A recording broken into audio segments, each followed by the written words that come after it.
Yeah, so this will be part one of the diorama that I'm going to make for this charger from Fast and Furious.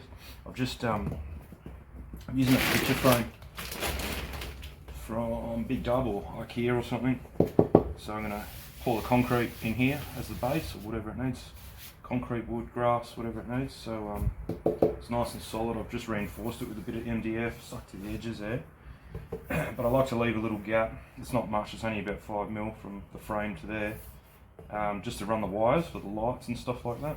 So if you make it all flush, then you've got nowhere to go. You'll have to come out the back somewhere or at the walls. So yeah, I don't know where they're going to be, but I'm thinking of setting it up kind of in the middle. Don't know yet. I've got to look at some pictures online and see what we got. But I've only just glued this, so I'm going to let that sit for a few hours.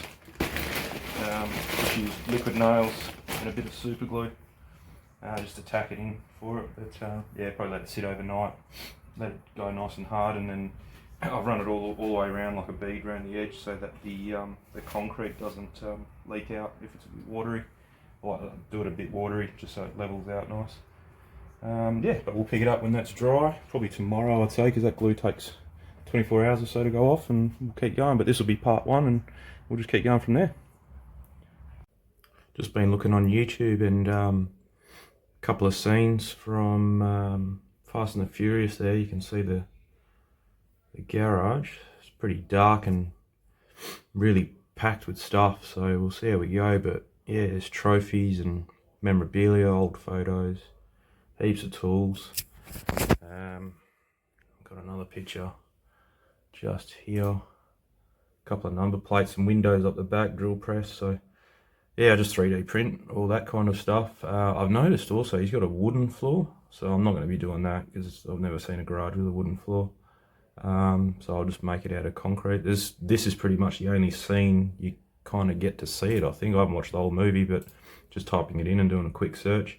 I actually found the house on Google Maps as well. No, there's not even a shed there. They reckon they've put the shed in for the movie. So yeah, but that's the house. So I'm only just going to make the edge of the diorama the edge of the shed pretty much, and then do everything inside it, so there won't be too much on the outside, maybe a little bit out the front. You can see there's like an old school barn door. If you look on the other side, I found there's a clip somewhere. No, I lost it. And an old school barn door on the front, so I probably won't do that because the whole front's going to be open, so you're looking in from the front. I haven't decided whether a front or a side will be open just yet, but as I start making it, it'll all come to me. I don't really plan it out too much. I just start throwing stuff on the board and see which way it looks better, and then go from there. So it's not a design and make thing, it's just a make and design and start again kind of thing. So there we go. Alright, so we're back in the shed. I've just masked the frame up because I'm getting ready to pour the concrete in for the base. I'm going to I've put some PVA wood glue down just so it gives the concrete a bit of something to stick to the wood of the picture frame. And then I've also used some of this, I think it's just like plaster tape for the corners, just to give it a bit of bite. I'll pour half the concrete and then I'll just chuck in a couple of these just to strengthen it up around the edge, and a couple of big ones through the middle. Or sorry, the long ones around the edge and then them through the middle, just crisscross. See how that goes, just to give it every chance of not cracking. Yeah, and I've been looking at this car. It's got a bit of detail on it, but it's not the best. I mean, it's got a chrome supercharger pulley, so might add some wiring because it's got a battery. I don't know if you can see there's a battery there with no wiring, and the plug leads and fuel line and stuff like that. So I might add a bit of that. It's got the interior in there as well. You can open the door, open the boot, and the bonnet is not hinged. So I'll find out if I'm gonna. I'll detail the engine bay a little bit if I'm gonna leave the bonnet up, which I think is, I'm almost leaning towards that. A bit more work, but it should look good. But yeah, I'll get some concrete mixed up and see how we go. So that's the first layer of concrete down. It's not quite up to the top where I need it. I've got a little bit left. I might put a little bit more in, and then I'm also going to chuck in a bit of black paint. only because this concrete, it's this stuff here, it's just from Bunnings. It's sand cement, general purpose, so there's no rocks or anything in it, no aggregate. You just want it nice and smooth. So yeah, when it dries pretty white, almost as white as that. It's like a very light grey. So I'll just chuck a bit of black in there, just in the top layer. See how that goes. Okay, so that's the finished product. Nice and smooth, can't really see. Just below the rim, how I wanted it. It gives it something for the walls to set up on, and something for the perspex at the front to lock into. It looks a bit nicer when it's all tucked in. It's fairly wet. It's like a layer of moisture sitting on top of it there, but I'm not after strength. I'm just want to get it nice and flat. So it's going to take ages to dry. So it'll be a couple of days before you can do anything. Probably this afternoon, as the water starts to evaporate from it, I'll cut in some join lines in the concrete and take the tape off once it starts getting a bit tacky, and that's it. Yeah, it's a bit of an update. It's been about an hour. It's looking nice and smooth. It's got one little hole, just a little bubble hole there, but that's cool. Put something on top of that to hide that. And started on the car. So I got the blue one's meant to be a fuel line, so it's just glued at the back of the firewall there, and then once the glue dries I'll bend it and cut it to go underneath the hat. Got some lead wires there, plug lead wires. I know they're going into the wrong spot, but I can't get underneath that rocker cover there to put them in the right spot, so that's going to have to do. And I have to get rid of that fog from the on the battery there, from the glue somehow. I might just repaint it black, but there's a little black kind of power lead going back into there. Painted the supercharger belt, so that's all black now. And yeah, we'll go from that. All that stuff is this stuff. I think I got it from I think I got it at a Spotlight. Couple bucks, and you get so the black one is that black one there, and then the colored ones are the white one. And then I just put a bit of paint on my fingers and just run the well, that's the next four when they're dry.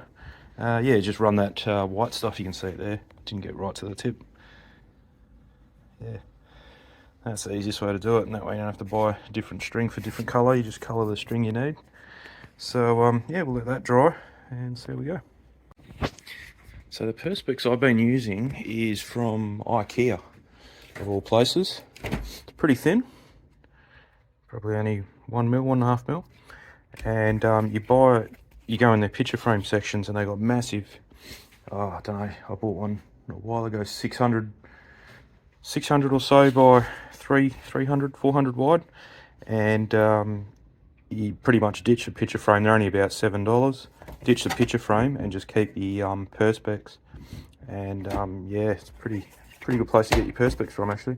And actually, the Tirana diorama that I made, that was on the picture frame that came with the perspex, with some of this plus. And then you just use it to make windows and do whatever you need to do out of it as well. So I'm gonna have to get another one to make the front and the top. So it's going to be back to IKEA for another trip. I'm sure there'll be some trips to Bunnings as well for certain things. This is pretty much all the stuff I use. It's not a lot, and I don't even use all of it, but just an assortment of paints and paintbrushes and some length of dowel. I got this stuff from AliExpress, but they bloody folded it in shipping, so I've had that for ages, so I might use that for this one. And then there's also, if you want to do cheapy way, is some concrete looking, that doesn't really look like concrete, but some contact. And and then some grasses and stuff. You just put a bit of wood glue down and then sprinkle a bit of mixture, whatever kind of grass you're going for. I've got a little photo printer that connects up to your phone, so they were the posters in the that was the calendar in the Tirana diorama. So yeah, and these are some tyres that I use, just some spare tyres to have in the back of the garage. But the Tirana's a 1/18 scale, and this I think is 1/24. See, they're way too big for that.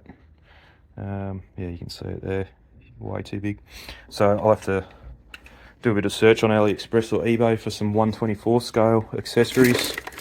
I normally 3D print most of them, but stuff like that, it's not worth 3D printing. You just buy them for nothing for 10 of them, and they're much nicer looking. You don't have to paint them. But yes, most of the things I can 3D print. Morning, guys. Another lovely day in Perth. So I've just finished.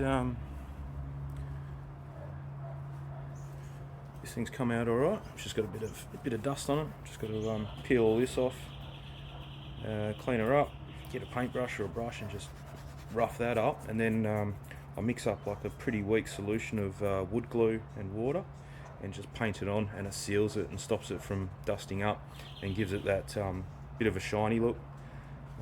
Looks like looks nice.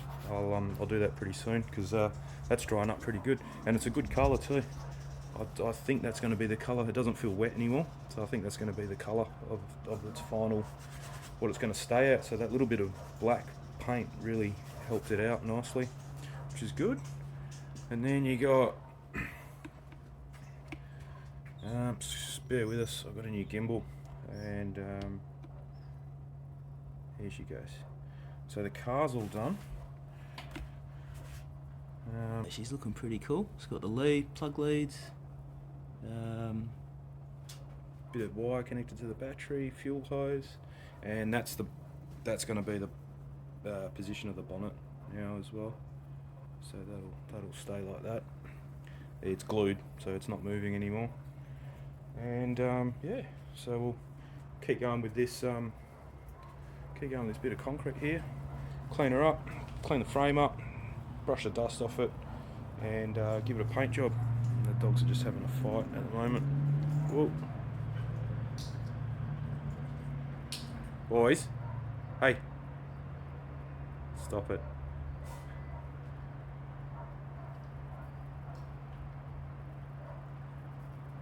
Come here, come here.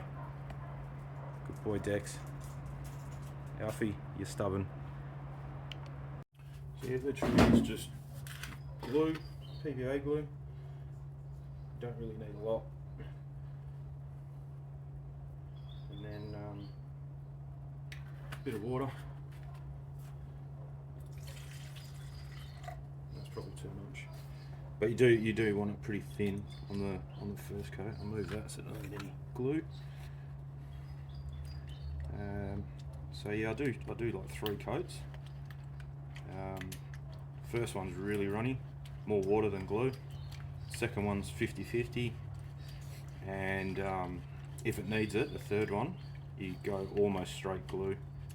So see that it's like milk kind of thing.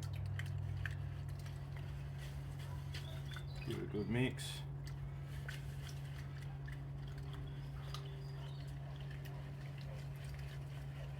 I've taken tape off the frames, so just got to be careful.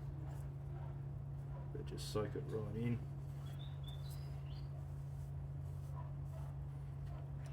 And like that. Get it right into the edges.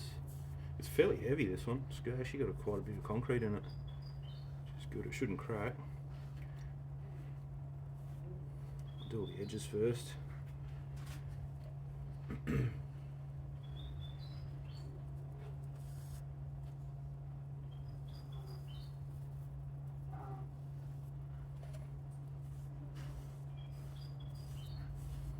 You don't want to leave puddles. It kind of dries like that, and it looks like a big shiny spot, especially on the first coat. If that's what you're going for at the end, then that's what you're going for. But try and get it even if you are going to do that. But just keep working it in. That's probably enough.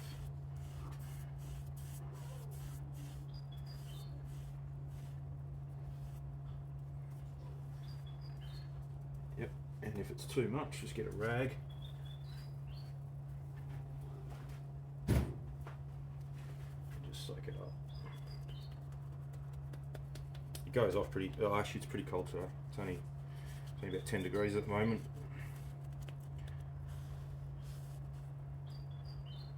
So it might take a little while to clean the frame.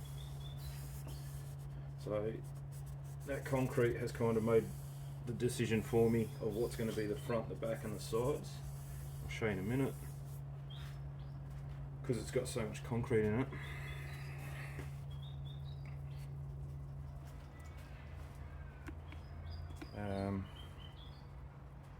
You can see there, it's bulged out the corners a bit, just here. So, and that one, so that's going to be the back. These aren't as bad, if anything. What I've noticed is it's lifted it here. There's no putting it back now, but there's going to be so much stuff sitting on it, you're not going to notice little things like that. Plus the walls I'm going to make tuck in to here, so you're not going to see that.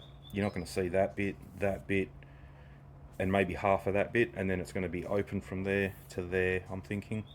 Sorry, you couldn't see this. So yeah, wall there, and maybe half a wall here, and then it's going to be open clear perspex and open clear perspex, and maybe half a roof, but maybe not, maybe just beams and then clear perspex on top.